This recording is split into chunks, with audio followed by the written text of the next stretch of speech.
ನೋಡಿ quick update. NDA 303 ಆಯಿತು, ಇಂಡಿ alliance 212 ಆಯಿತು. 120, 30, 60, 180, 200, 212ವರೆಗೂ ಕೂಡ ಇಂಡಿ ಅಲಯನ್ಸ್ ಹೋಗ್ತಾ ಇದೆ. Not a bad fight.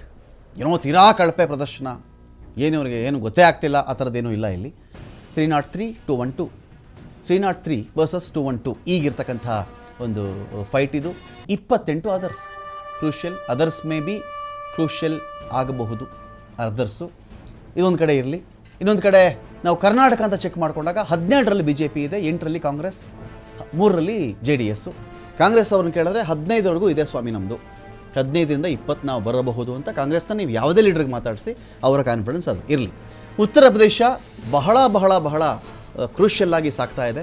ಯಾಕಂತ ಹೇಳಿದ್ರೆ ಯಾವ ಉತ್ತರ ಪ್ರದೇಶದಲ್ಲಿ ಯೋಗಿ ಆದಿತ್ಯನಾಥ್ ಬುಲ್ಡೋಸರ್ ಬಾಬಾ, ಯೋಗಿ ಆದಿತ್ಯನಾಥ್ ಅಲಿಯಾಸ್ ಬುಲ್ಡೋಸರ್ ಬಾಬಾ ಪ್ಲಸ್ ರಾಮ ಮಂದಿರ ಪ್ಲಸ್ ರಾಮಲಲ್ಲಾ ಪ್ಲಸ್ ಮೋದಿ, ವಾರಾಣಸಿ ಇನ್ನೊಂದು ಕಡೆ ಅದರಲ್ಲೂ ಮೋದಿ.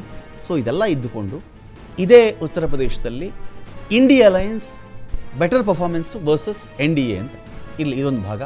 ಇನ್ನು ಒಡಿಶಾ ಮತ್ತು ಆಂಧ್ರ ಪ್ರದೇಶ ಚೆಕ್ ಮಾಡಿಕೊಂಡಾಗ ಒಡಿಶಾ ಆಂಧ್ರ ಪ್ರದೇಶ ನೋಡ್ಕೊಂಬಿಡಿ. ಈಗ ನೀವು TDP 112ರಲ್ಲಿದ್ದಾರೆ ಔಟ್ ಆಫ್ 132. 132ರಲ್ಲಿ 112 ಆಲ್ರೆಡಿ, ಅಂದರೆ ಅದು ರಿಸಲ್ಟ್ ಶುರುವಾಗಿರೋದು, ಅದು 112 TDP ಇದ್ದಾರೆ. ಒಡಿಶಾ ಚೆಕ್ ಮಾಡಿಕೊಂಡಾಗ 23ರಲ್ಲಿ BJP ಇದ್ದಾರೆ, 28 BJD ನವೀನ್ ಪಟ್ನಾಯಕ್ ಇದ್ದಾರಲ್ಲ ಅವರ ಒಂದು ಪಾರ್ಟಿ ಇದು. ಆಂಧ್ರ ಪ್ರದೇಶದಲ್ಲಿ 3 BJP, YSRC 2 out of 132. YSRC 2 ಕ್ಷೇತ್ರದಲ್ಲಿ ಮಾತ್ರ ಜಗನ್. ಇದೇ ನಿಜ ಆಗಿಬಿಟ್ರೆ, ಈ ಫಲಿತಾಂಶ ಅಂತಿಮ ಆದರೆ ಜಗನ್ ಅಧಿಕಾರ ಕಳ್ಕೊಂಡು ಮನೆಗೆ ಹೋಗಬೇಕು, ನೋ ಆಪ್ಷನ್. ಅಲ್ಲಿಗೆ BJP ಅಲಯನ್ಸು, ಅಥವಾ ಇದರಲ್ಲಿ ನಾವು ಈ ಆಂಧ್ರದ ಮಟ್ಟಿಗೆ ಹೇಳೋದಾದರೆ TDP ಅಲಯನ್ಸ್ ಅಂತ ಕರಿಬೋದು. ಇದು TDP better party than BJP ಇನ್ ಆಂಧ್ರ. ಇರಲಿ, ಅವರಿಗೆ ಇಲ್ಲಿ ಅಧಿಕಾರ ಸಿಗುತ್ತೆ ಅಂತ ಹೇಳಬಹುದು. ಈ ನಂಬರ್ ಫೈನಲ್ ಆಗಿಬಿಟ್ರೆ ಇದನ್ನು ಅವರು ಹೇಳ್ಕೊಳ್ತಾನೋ ಇದ್ದರು, ಅದೊಂದು ಕಡೆ ಬೇರೆ ವಿಚಾರ ಇರಲಿ. ಇನ್ನೊಂದು ಕಡೆ ಚೆಕ್ ಮಾಡಿದ್ರೆ ನಮ್ಮ ಕರ್ನಾಟಕದ ಮಟ್ಟಿಗೆ ಸಾಕಷ್ಟು ಹಾವು ಏಣಿ ಆಟ ನಡೀತಾ ಇದೆ. ಆದರೆ ಕಾಂಗ್ರೆಸ್ಗಿಂತ BJP ಹೆಚ್ಚು ಕಡಿಮೆ ಡಬಲ್ ಪೊಸಿಷನಲ್ಲಿ ಇದ್ದಾರೆ. ಇವರು 9 ಇದ್ದರೆ ಅವ್ರು 16, 8 ಇದ್ದರೆ 16 ಆಗ್ತಿತ್ತು. ಇರಲಿ, ಒಂದು ಸ್ಥಾನ ಜಾಸ್ತಿ ಅಂತ ಅಂದ್ಕೊಳ್ಳೋಣ. JDS ಬೆಟರ್ ಆಗ್ತಾ ಇದೆ, 3 ಸ್ಥಾನಕ್ಕೆ ಇವರು ಬಂದಿದ್ದಾರೆ. ರತನ್, ಒಂದು ಪ್ರಶ್ನೆ ಕೇಳಬೇಕಿತ್ತು. ಈ ಬಾರಿ RSS ಮತ್ತು BJPಯ ಕೋಆರ್ಡಿನೇಷನ್ ಹೇಗಿತ್ತು ಅಂತ. ಎಲೆಕ್ಷನ್ ಎಳೆದು ತರಬಾರದು RSSನ, ಬಟ್ ಗೊತ್ತಿರತಕ್ಕಂಥ ಸಂಗತಿ, ಏನು ಯಾರಿಗೂ ಗೊತ್ತಿಲ್ಲದಿರೋ ಗುಟ್ಟೇನಲ್ಲ ಅದು. ಕೋಆರ್ಡಿನೇಷನ್ ಹೇಗಿತ್ತು ಅಂತ. RSS ಹ್ಯಾಂಡ್ ಇನ್ ಹ್ಯಾಂಡ್ ಇದ್ರಾ? ಈ ಹಿಂದಿನ ಚುನಾವಣೆಗಳಲ್ಲಿ ಕಂಡಂಥ RSS ನಮಗೆ ಕಾಣಿಸ್ತಿಲ್ಲ ಈ ಬಾರಿ. ಇಲ್ಲ ನೋಡಿ, RSS ಒಂದು ಪೊಲಿಟಿಕಲ್ ಪಾರ್ಟಿ ಅಲ್ಲ. Correct, agri. ಒಂದು ದೇಶಭಕ್ತ ಸಂಘಟನೆ, ಇಡೀ ಪ್ರಪಂಚದಲ್ಲೇ ಅತಿ ದೊಡ್ಡ ದೇಶಭಕ್ತ ಸಂಘಟನೆ. ಅನಂತರ ದೇಶದ ಒಂದು ಅಂದರೆ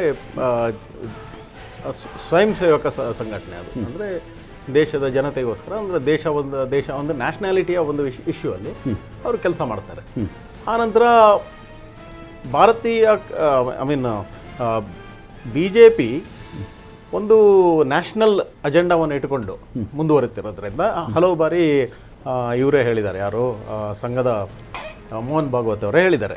ಏನಂತ ಹೇಳಿದರೆ, ಒಂದು ರಾಷ್ಟ್ರೀಯತೆಯ ಒಂದು ಪಕ್ಷ ಭಾರತೀಯ ಜನತಾ ಪಕ್ಷ ಆಗಿರೋದ್ರಿಂದ ನಾವು ಅವರಿಗೆ ಒಂದು ಮಾರಲ್ ಸಪೋರ್ಟನ್ನು ಕೊಡ್ತೀವಿ ಅನ್ನುವಂಥದ್ದನ್ನ ಹೇಳಿದ್ದಾರೆ. ಆ ನೆಲೆಯಲ್ಲಿ ಭಾರತೀಯ ಜನತಾ ಪಕ್ಷದ ಜೊತೆ ಅವರು ಕೆಲಸ ಮಾಡಿದ್ದಾರೆ, ಹಿಂದೂ ಕೂಡ, ಈ ಬಾರಿಯೂ ಕೂಡ ಮಾಡಿದ್ದಾರೆ. ಅಂದರೆ ದೇಶದ ರಾಷ್ಟ್ರೀಯತೆ ವಿಷಯದಲ್ಲಿ ಇಟ್ಕೊಂಡು ಅವರು ಕೆಲಸ ಮಾಡಿದ್ದಾರೆ. ಹಲವು ಬಾರಿ ಅವರು ಹೇಳಿದ್ದಾರೆ, ನೀವು ಅಂದರೆ BJPಗೆ ಪ್ರಶ್ನೆ ಅರ್ಥ ಆಗಲಿಲ್ಲ.